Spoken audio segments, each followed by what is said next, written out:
वालेकुम मेरे दोस्तों तो भाइयों यूट्यूब चैनल दोस्त शेख उनासी इसमी देखो टोटे हैं वो थोड़े पेश करना अगर पसंद आवे लाइक ते सब्सक्राइब ज़रूर करना शुक्रिया।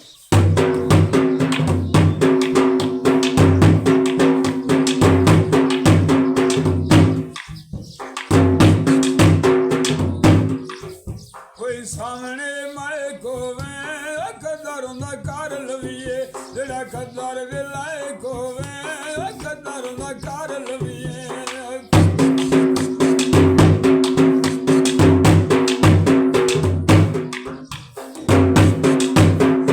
पानी विच नहीं बांधी सजन गवाड़ होवे अख तुक नू नहीं रांदी फुल्ला माही वाग दिया तैनू वेड़े विच लावां जदों दिल सिर पवे तैनू वेखना नित जावां फुल्ला माही वाग दिया।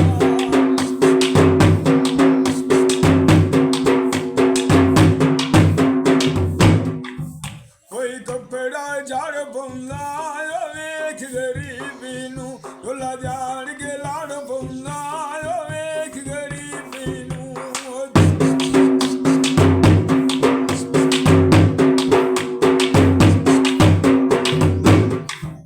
कोई कोठे लिते होए नी जीवा पिया चान छोरा कोई आई कोठे लिते होए नी एडा वड्डा सज्जन हो के कट सिर आगे दिते होए नी एडा वड्डा सज्जन हो के।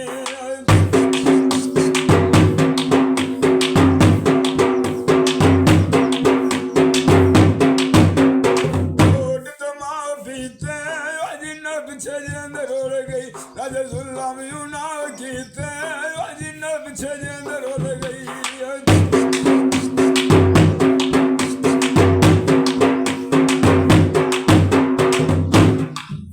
कोई देसन रूबाना मेरे चन वस होंदो तेरा पट गिना लू देवा मेरे चन वस होंदो।